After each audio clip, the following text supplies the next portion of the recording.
Друзья, всем привет! Привет, друзья! Мы рады приветствовать вас на нашем канале. Сегодня мы поговорим о том, что делать в Сочи и куда сходить. Ни для кого не секрет, что самым популярным направлением для отдыха россиян в 2021 году стало направление в сторону города Сочи либо Краснодарского края. Мы знаем про город Сочи абсолютно все, так как мы жили там целых 3 года и изучили его со всех сторон, и как местные жители, и как туристы. Чем примечателен город Сочи? Начнем с того, что это самый протяженный город России. Он расположился на 145 километров вдоль Черного моря. В состав Большого Сочи входят несколько районов. Это Лазаревский район, Центральный район города Сочи, Хостинский район, Адлерский район. И в состав Адлерского района входит и Меретинская низменность, которая сейчас называется ПГТ Сириус. Речь о ней пойдет чуть далее. Начнем с самого основного. Где жить в Сочи? Если вы рассматриваете более бюджетный отдых, то мы советуем вам обратить свое внимание на сайт Библиоглобус. Это не реклама, это наша рекомендация по поиску именно дешевых вариантов отелей. Самые выгодные и дешевые варианты в Адлерском районе, именно в Меретинской низменности, это Сочи Парк отель и сеть отелей, которая раньше называлась Бархатный сезон, и сейчас они называются Омега, Дельта, Гамма, Сириус отели. Если рассматривать варианты отелей в горах недорогие, то советуем рассмотреть Горький город, а сейчас они называются сеть отелей Красная Поляна. Эти варианты самые привлекательные по цене, но, к сожалению, сервис, питание, расположение порой оставляют желать лучшего. Но если вы ищете бюджетные варианты, то эти отели вполне можно рассмотреть. Если советовать вам более комфортные варианты с лучшим сервисом и более комфортными условиями, то мы советуем отель Меретинский в Меретинской низменности. И в горах посоветуем, пожалуй, там несколько вариантов хороших. Green Flow мне лично нравится на Розе Хутор. Ice Decision Hotel нам понравился, нас туда еще пустили с нашей собакой большой. А так вариантов более дорогих и более комфортных по сервису достаточно. Следующий вопрос. На чем ездить? Летом? Зимой? Ну серьезно? Вот именно сейчас надо было прийти. Не Вики, а летом было. Все, Викусечка, у нас время идет.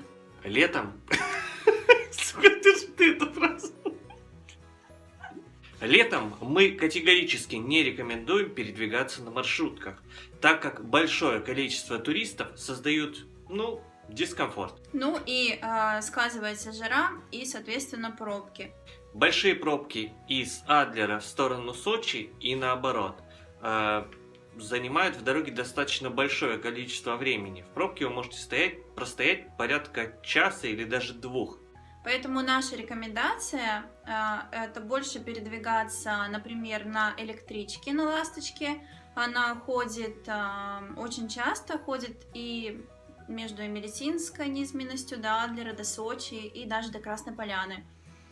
Либо можно передвигаться, вот как мы любим передвигаться, на каршеринге. Это очень удобно, прямо в аэропорту можно взять себе машину и поехать на ней даже до отеля, до моря, куда угодно. Наиболее развитые следующие каршеринги это Юрентка, Белка, Шеримобиль, Яндекс.Драйв.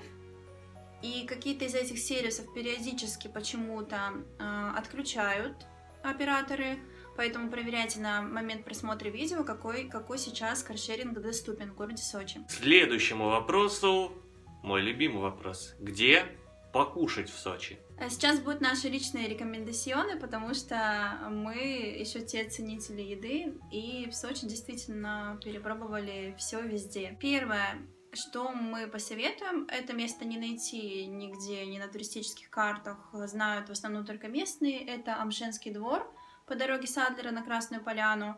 Любой таксист знает это место, я думаю, что в навигаторе тоже это есть место, можно доехать спокойно. Там вкусно, местный колорит чувствуется, там есть небольшой музей, адекватные цены и Ну и попробовать там стоит все. Мы всегда там кушаем, когда приезжаем в Сочи. Следующее не менее красивое место – это гриль-бар «Коготь». Он находится в горах на подъеме на Розу Хутор. И его особенность в том, что пешком туда не добраться. Нужно либо спускаться сверху на автомобиль, либо подниматься снизу на автомобиле до этого ресторана. Да, но тоже обратите внимание, что зимой он бывает не функционирует, поэтому уточняйте заранее в их соцсетях. Но там очень красивый живописный вид, и сам ресторанчик очень привлекательный. Одно из моих любимых мест – это бургерная при ресторане «Высота 5642», которая относится к Новиков Групп, ресторана Аркадия Новикова. Хочу отметить, что там, пожалуй, самые вкусные бургеры в России. Перепробовали во многих местах, но пока похожего вкуса ни одного не нашли. Как у вас получится попробовать эти бургеры, напишите, пожалуйста, нам в комментарии. Очень интересно, действительно ли и на ваш взгляд показалось, что это самые вкусные бургеры, которые вы пробовали. И одно из исторических мест в центре города Сочи, на центральной набережной, где лично я с самого детства с родителями всегда кушали, когда приезжали в Сочи. Недалеко от Зимнего театра такое кафе прямо под Большой Пальмой на улице. Ну и одно из новых мест в Сочи, где очень можно вкусно покушать разнообразную еду, как депо в Москве или Василиостровский рынок в Питере, это Гастропорт. Он находится у морпорта в городе Сочи. Ну, вообще в Сочи очень много различных ресторанов открывается постоянно и кафе, поэтому сейчас более-менее становится адекватная еда в самом Сочи. Дальше расскажем, куда же поехать в Сочи, какие достопримечательности посмотреть и где можно погулять. Значит, в горах существует 3 горнолыжных курорта. Это Красная Поляна, Роза Хутор и Газпром. Красная Поляна раньше называлась Горки Город. На Газпроме, на наш взгляд, лучше всех каталка зимой, потому что там меньше народу. Да, там поменьше трасс, не как, например, на Розе Хутор, но в Горки Город, но качество трасс из-за того, что народу поменьше, намного лучше, на наш взгляд. На Розе Хутор есть туристический пешеходный маршрут на высоте 540. Можно по лесу бесплатно погулять, его найдете недалеко от фуникулера. Также на Розе Хутор советуем погулять в Олимпийской деревне на высоте 1170. Там много кафешек, просто погулять, арт-пространство есть, флакон, различные мастер-классы работают, просто приятное место для прогулки. На Горки Город много туристических пешеходных троп, например, можно сходить пешком на водопад Поликаря и, в принципе, просто тоже погулять на смотровых площадках. Также на Газпроме есть бассейн под открытым небом и трасса для беговых лыж, и детский центр развлечений в торговом центре «Галактика». А в Горки Городе есть Горки Молл, где есть несколько магазинчиков и тоже немножко развлечений для детей. Ну и там недалеко находится казино, которое точно так же можно посетить. И из нетуристических мест мы вам посоветуем Медвежий угол, а точнее то, что находится за ним. Если поехать по дороге дальше Медвежьего угла, то вы сможете найти множество нетуристических мест, где отдыхают местные. Например, одно из таких мест – это заброшенный санаторий, который очень интересно посмотреть. Он также находится в очень красивом месте. На набережной реки Мзымты. Да. Там много полянок, где можно остановиться, пожарить шашлыки, например, или отпраздновать день рождения. В Горки Город на Красной Поляне можно полетать на параплане, и на Розе Пик тоже есть такая активность. Также по дороге с Адлера на Красную Поляну есть Sky Park, где можно прыгнуть с банджи разной высоты, либо просто погулять по одному из самых длинных пешеходных мостов подвесных. Также можно покататься на велосипедах по горным районам, можно покататься на велосипедах по набережным.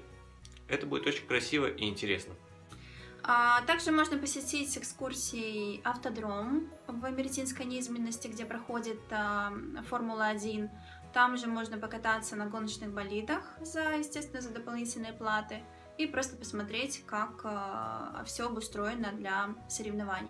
Для любителей наиболее спокойного отдыха одно из классных мест — это Морпорт. Там можно покататься на яхте. Также на яхте можно еще покататься у отеля Меретинский в Меретинской низменности. Там тоже есть Морпорт и работает аренда яхт и лодок. Одно из лучших мест релаксации — это баня 4 стихии, которая находится в Красной Поляне.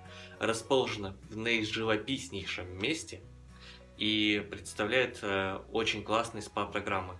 Также, если вы любители спа или бань, вот несколько вариантов бань, которые есть в городе Сочи. В отеле Риксос на Красной Поляне, в отеле Горка Панорама прекрасный спа, в Green Flow есть очень красивый и крутой спа. Как уже сказали, бассейн, аквапарк и спа на Газпроме. Одно из самых романтичных направлений для отдыха — это воздушный шар, который находится в Салахауле, и также у них есть дирижабль. Да. Эти активности доступны только в летний сезон. Также для любителей активного отдыха в Сочи потихонечку начинает развиваться серфинг и аренда сапов, которые доступны уже в любом районе на территории всего побережья. Также можно погулять по живописным паркам в городе Сочи, как действующим, так и заброшенным. Это Дендрарий, Ривьера, заброшенный санаторий Орджоникидзе, где снимался старик Хаттабыч, Олимпийский парк в Меретинской низменности, Тисо-Самшитовая роща в Хосте. И также можно съездить на башню Ахун.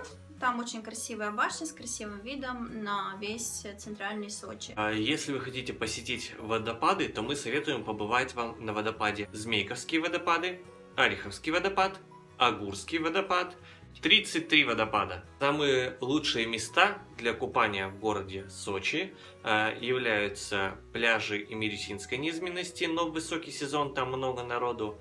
Но есть один секретик: если вы дойдете по Олимпийской набережной до самого конца, вы упретесь в границу с Абхазией. И как раз таки там находится частичка дикого пляжа, где меньше всего народу, и там очень классно купаться, потому что там чистая вода. А вообще мы советуем поехать хотя бы на один денек вашего отдыха в Абхазию и покупаться на пляжах там, потому что там очень мало народу, потому что там чистые и дикие пляжи, и там очень красиво. Ну и скажем, что для такой замечательной и дружественной нам страны, как Абхазия, не нужен заграничный паспорт. В эту страну вы можете пойти по российскому паспорту. Мы поделились с вами небольшими секретами и лайфхаками по отдыху в городе Сочи. И если вы поедете туда в этом году, то обязательно посетите те места, про которые мы вам рассказали. Вам наверняка что-то понравится. Если наши советы были для вас полезны, то мы ждем ваших комментариев, вашей обратной связи. Если вы знаете какие-то еще интересные места, о которых мы не упомянули в этом видео, пожалуйста, также напишите в комментариях. И мы будем рады вашему лайку и подписке на наш канал. Всем пока! И до встречи в следующем видео. Хорошего вам отдыха! Пока.